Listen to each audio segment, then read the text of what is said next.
Welcome back to The Wandering Naturalist. Last time we talked to Bill Walker about some of the local and even global forces that came together to help shape Three Rivers Park District and help to get it created.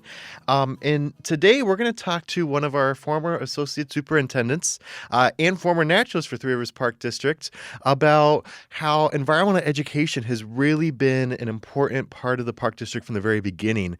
You know, I feel like that's something that makes us unique, and I think Tom will talk about that too. A lot of parks start out with recreation as the forefront or exploring the land, and we really started out with education as one of our main things we wanted to start with. So I'm excited to get this story from Tom and talk about exactly why that was so important to us.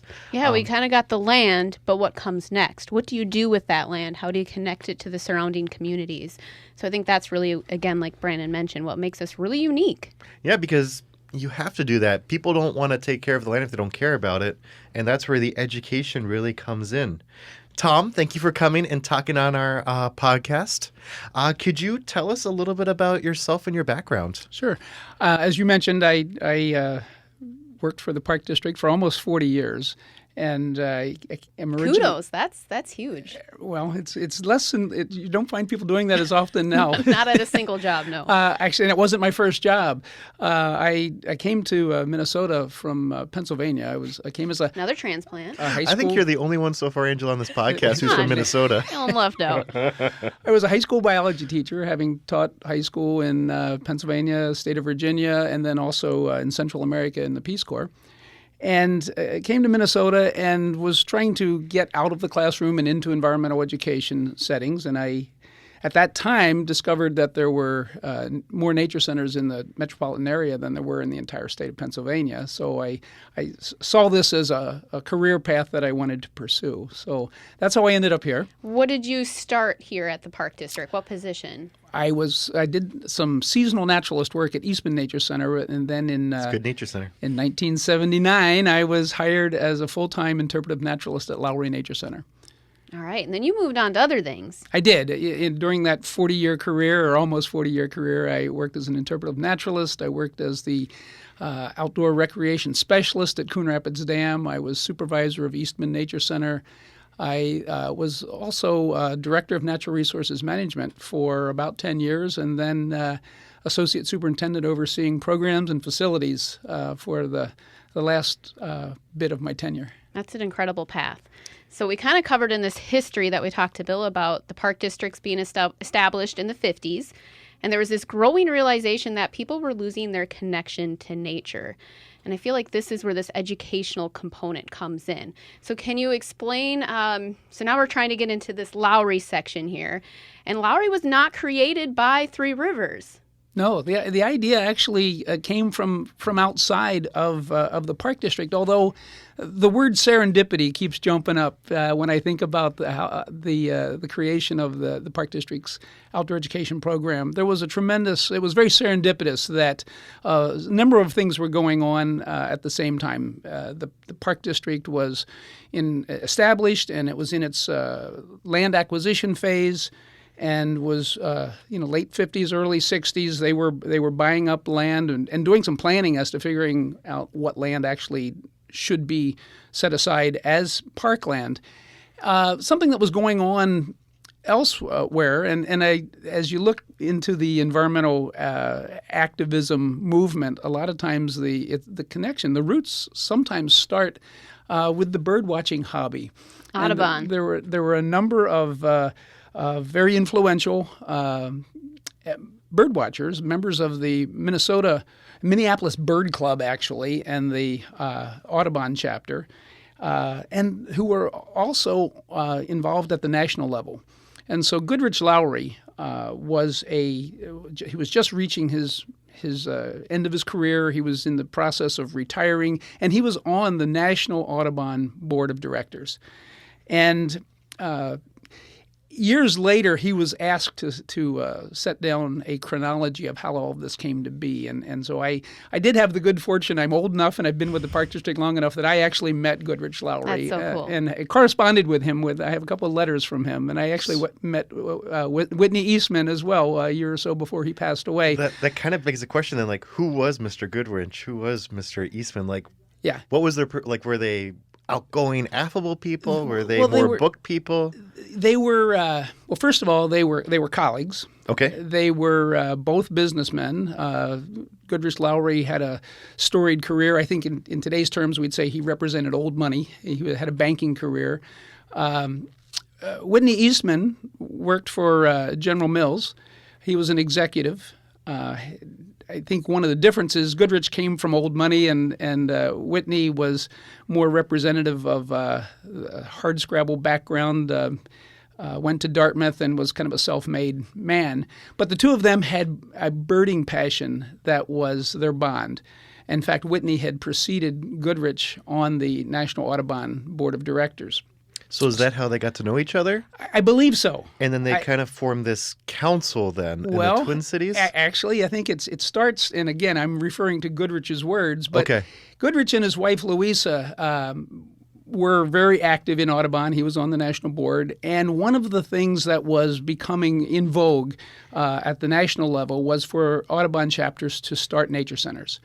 And so as he related, in early January of 1967, his wife brought up the idea that, the Twin Cities really should have a nature center. So this was Luis's idea to do a nature center. Yes, and he was Okay. and I'm sure it was also a conversation topic at the national board level as well. And there were a couple Audubon centers already in existence.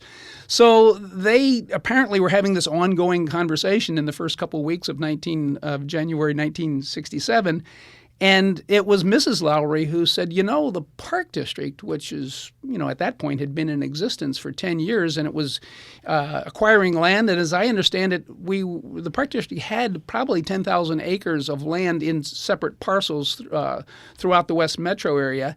And she was very familiar with the fact that one of their recent acquisitions had been land in Carver County that had been previously owned by Henry McKnight, who was a state representative, and his half-brother, George Crosby. And so that land became a conversation topic. It wasn't all that far from where they lived on Lake Minnetonka. And so they thought, well, that might make a great site for an Audubon Nature Center is what they were thinking. So within a matter of days, Goodrich had lunch with William Baker.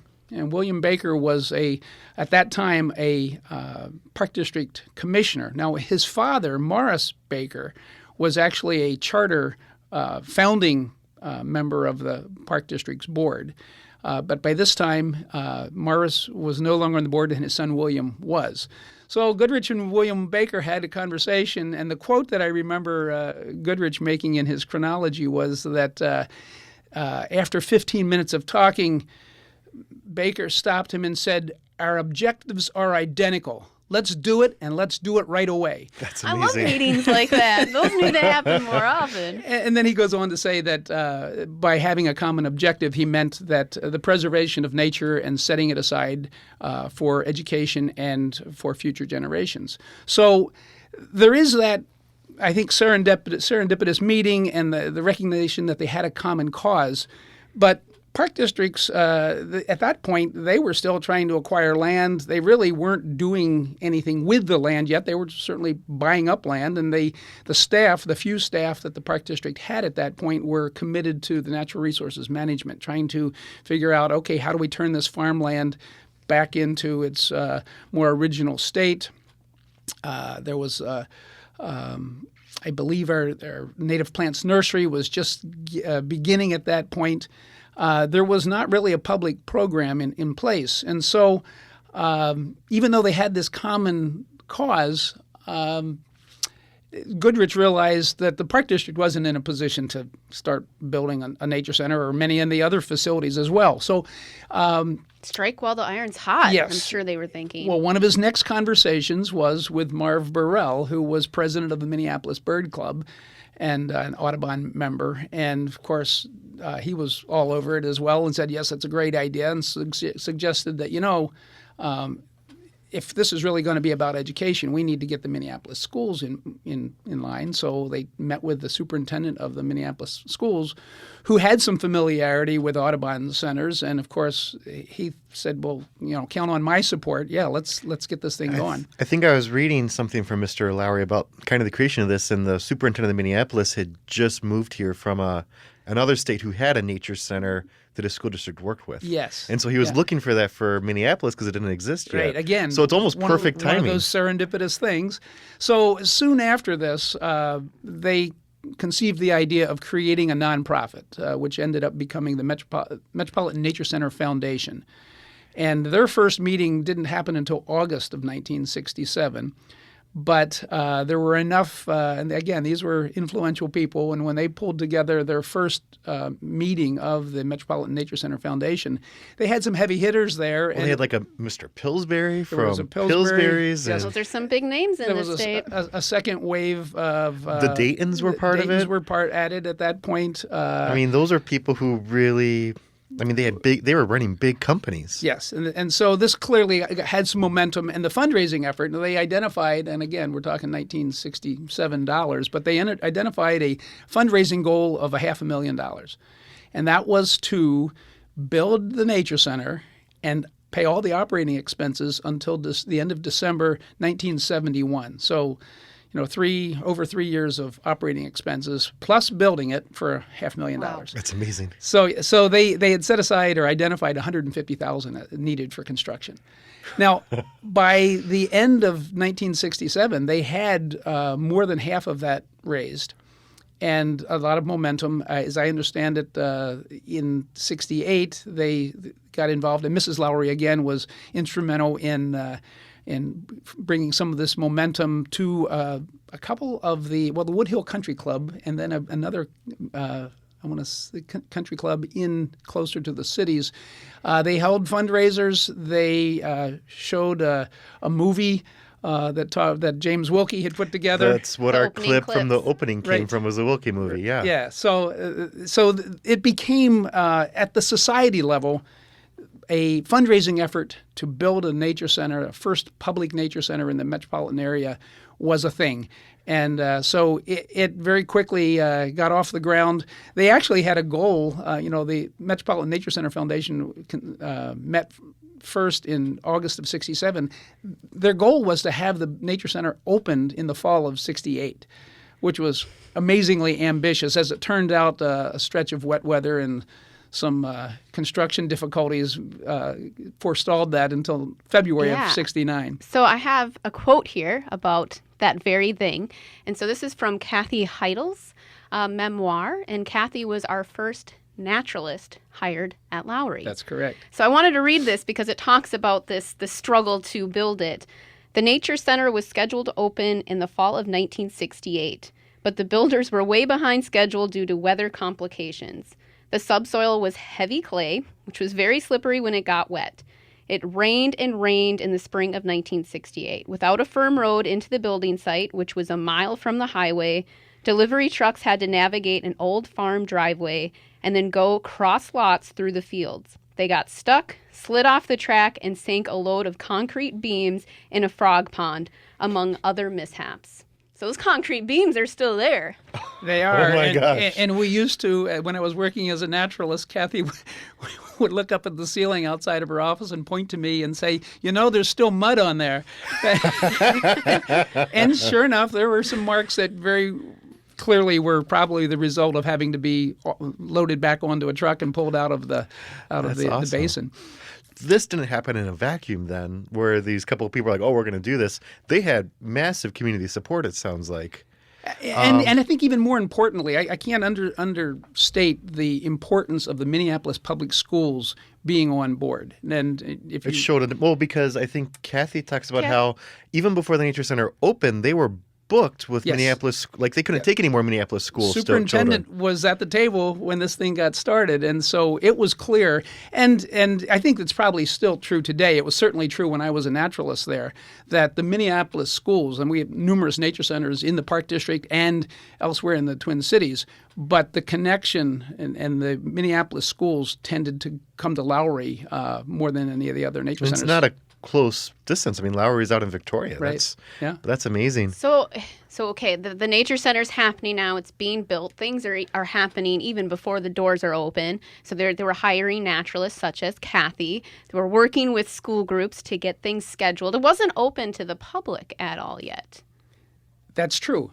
In fact, the naturalists were busy learning the resource, finding out what they actually had there to interpret, and also developing curricula, activities for the school field trips, and I believe also meeting with teachers and trying to get the relationship established that way so that the field trip fit into what the teachers needed. Yeah, so here's another quote by Kathy. By February 1969, the building of the Nature Center in Carver Park Reserve was finished, and we began taking reservations for field trips.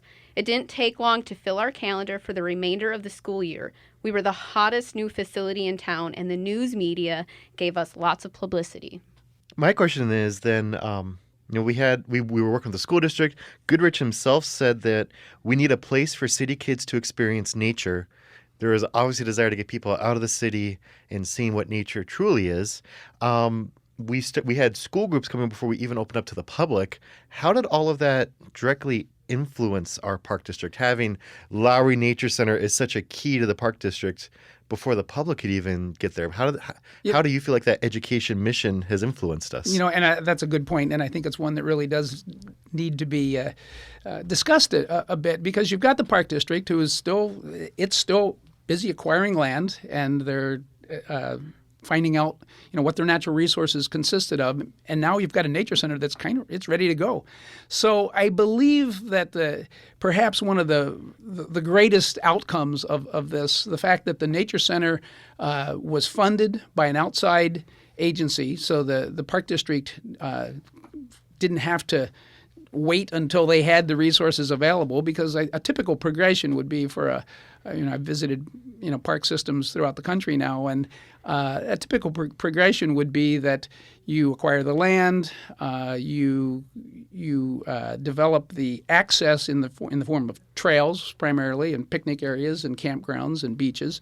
And oftentimes a nature center is an afterthought, or it's after all these deemed essential facilities are in place. We now have the luxury, I guess, of putting a nature center in place. Well, in the case of Three Rivers Park District, with the Metropolitan Nature Center Foundation establishing Lowry Nature Center in 1968, it really set the stage for a programming direction that really emphasized outdoor education, number one, but maybe even more importantly at more of a philosophical level, when commissioners or when the citizenry was describing what the park district was up to, it gave a story to tell. Well, the park district's about the nature center. The nature center is opening, and we're dealing with school kids coming out so they can get close to nature.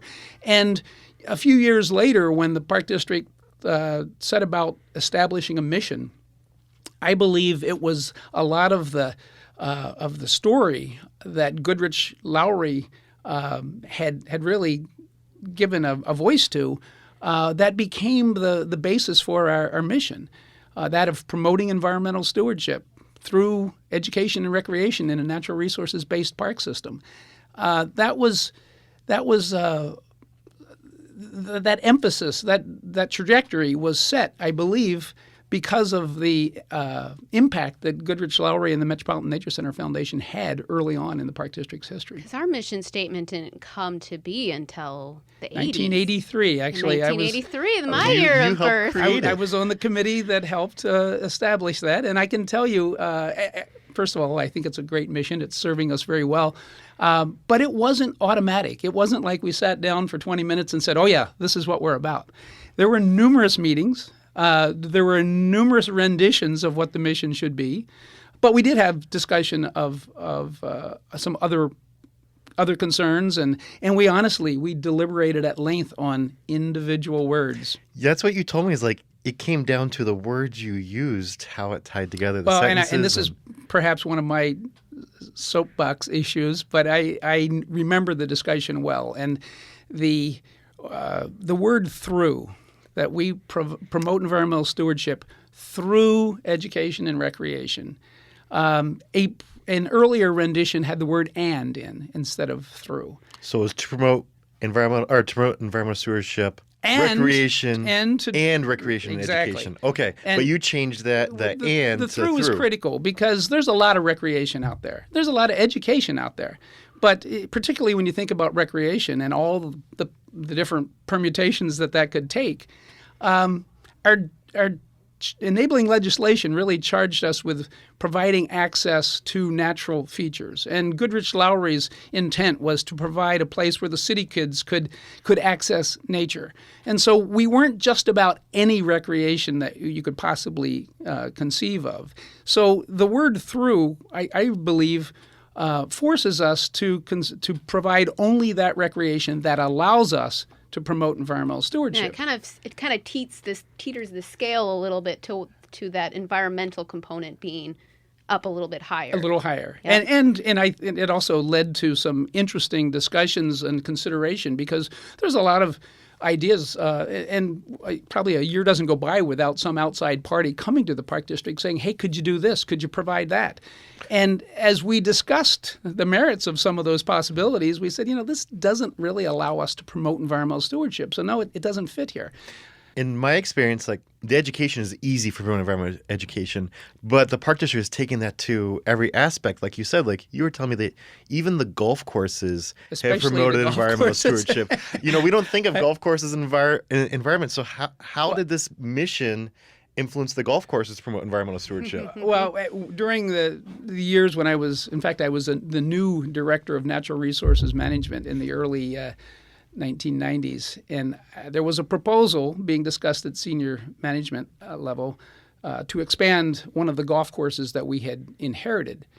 And I remember having a strong response and saying, well, why would we do that? Golf courses, they're the opposite end of the spectrum from environmental stewardship. And of course, that led to some additional discussions. But the great outcome of this was that we involved our water resources manager primarily, and we said, all right, if we're going to provide golf courses and golfing and promote golfing as a form of recreation, then we need to figure out a way that we can also promote environmental stewardship, which led to our scientists getting on board and figuring out ways to minimize the fertilizer and the pesticide use, which was really the biggest criticism of golf courses. One of the biggest criticisms had to do with the amount of chemicals being used to maintain them. And water. So the outcome was that there was a protocol established for golf course management, which ended up being a model for other golf courses and really for a portion of the industry, so that we could, I think, hold our heads high that, yes, we provide golf courses, and I but believe we promote they're Audubon certified. Audubon certification. Yep. So I know I have to send some stuff to our golf managers because we have bluebird boxes, we have purple martins, so things that we have to prove this every year to get that certification. Yes. That's really cool that even something like our golf course is being influenced by this early mission for education. And, we are talking about how it wasn't Three Rivers Park District itself that created Lowry. It was the Metropolitan Nature Center Foundation. But my understanding is that a lot of those same people who created that foundation, Lowry and Eastman and William Baker, they also were some of the driving forces that helped create the park district in the first place. Yes, well, in Baker's case, William Baker's father, Morris, was asked and appointed to the original board of the park district back in it was established in 1957. So they helped create the park district, and then they're like, oh, we need education. They helped create Lowry Nature Center as well. And I guess that fundraising effort was so successful that when they got Lowry built, they had some money left over and had a great working relationship with the park district. And so in short order, they raised additional funds to build Eastman Nature Center and Richardson Nature Center as well. So our 3 full-service nature centers were all the result of the Metropolitan Nature Center Foundation. So what did Lowry... If someone was to go to Lowry back then, when it opened first, what was that experience like outside of the school groups or the general public visiting? What did a normal experience for a park guest look like back then? Well, a lot of it, and I realized the park reserve was several thousand acres, but the agreement with the Metropolitan Nature Center Foundation identified a very indistinct 400 acres, approximate 400 acres that would be used as the interpretive area.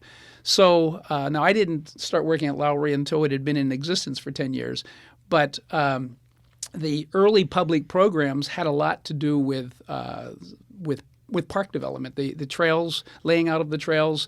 Back then, of course, a lot of natural resources management was waterfowl management.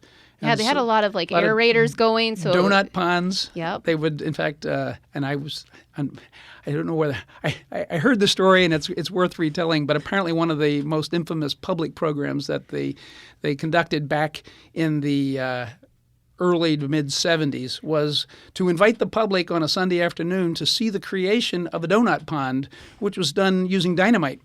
Don't think that would happen now. And as I understand it, the folks, usually a lot of them in their Sunday best, would pull off the road somewhere in Carver Park Reserve where they could view this. Get their popcorn out. And it was the Nature Center director and a naturalist that were involved in placing the dynamite and detonating the dynamite, and wow. It was only as the mud and cattails were well into the air that the public realized that they were a little closer than they needed to be, and apparently there was some Sunday best clothes that got mud spattered on them. But anyway, that was an example of a public program. A lot of it was really just come out, meet the staff, look at the building, and take a hike. And so naturalist-led hikes were, I think, kind of the very beginning. Yeah, so I have another quote here from Kathy. Because again, I think Kathy's kind of the glue, and you're going to find this out. We're going to be sharing more quotes in her story as we go, but she's the connecting piece in here as we get into the prairie talk as well. She has a whole chapter on what is a naturalist, because this is a question I'm sure all staff get, and people don't maybe necessarily know what a nature center or naturalist is. So I thought Kathy said it best. A nature center is a place, often a building with exhibits and meeting rooms, sited in a natural landscape of wood, wetlands, and wild open spaces.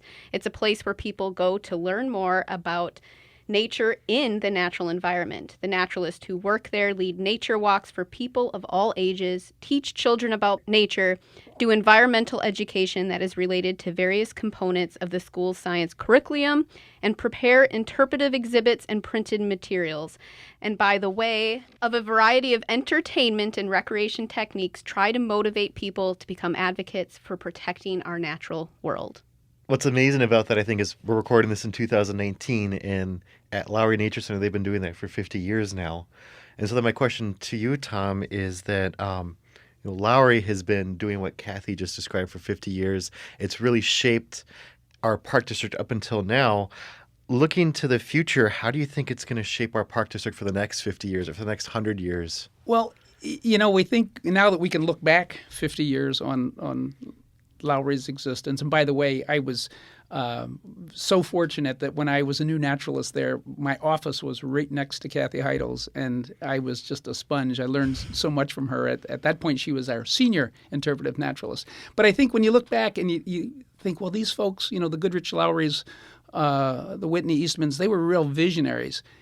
And they were. But looking to the future, that vision that they identified 50 years ago is it's even more needed today than it was then. And certainly I think it's easy to recognize that giving city kids or suburban kids or kids in general access to nature is a difficult challenge. I don't think certainly Goodrich Lowry wasn't envisioning that screen time was going to be the problem that it is. Yeah, they were thinking more just kids aren't on farms anymore. Yeah. And it's way different than that now. But the need for people in general to have an understanding of and a comfort level with being outdoors is critical, more critical than ever. And I it's you want to stay positive about the outlook, but we're now getting hard data that is identifying what some of the difficulties and downsides are of not being connected with nature, not being outside, and so I think the challenge is greater than ever, and I think the direction that was established by the Metropolitan Nature Center Foundation and the Three Rivers Park District 50 years ago is a good direction. I don't see it's one that is, there may be some tweaking that's needed in order to be responsive. I think certainly we still identify the need to reach the citizens we serve and provide them opportunities to interact with nature. I think we're now in a better position to recognize that getting the people to the parks and identifying the people in our citizenry that are not using the parks and trying to address that in terms of community engagement is a high priority. But in terms of the direction that was originally set, I think it was as sound. It's as sound now as it was then. So keep on reaching out to more and more people that we can. Try to get more people to come to our parks and get people here because it's our mission, and also because it's going to have health benefits for them. It's going to have education benefits for them. It's really going to...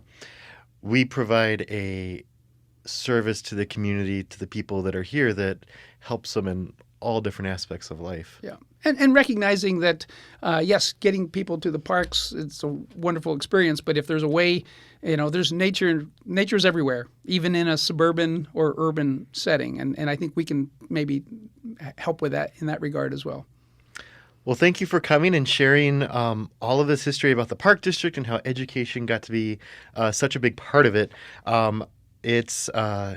It's really an amazing history, and how, we talked about all the forces that brought together the creation of the Park District, but then there's all these forces that brought together the education as well. So thank you for sharing all of that. Yeah, hopefully we're going to see you at some of the celebrations. Oh, you There's bet. lots going on at Lowry and Crowhassen. In 2019. In 2019. Speaking of Crowhassen, now that we have explored Lowry Nature Center and how it came to be, how does Lowry turn 50 tie in with the restored prairie in a different park? Not even that really close. They're about 20 miles apart. There is connection, and you're going to join us to learn what this connection is. So we hope you will join us for our next episode with Senior Wildlife Manager John Moriarty as a guest to talk about the first restored prairie at Crowhassen Park Reserve.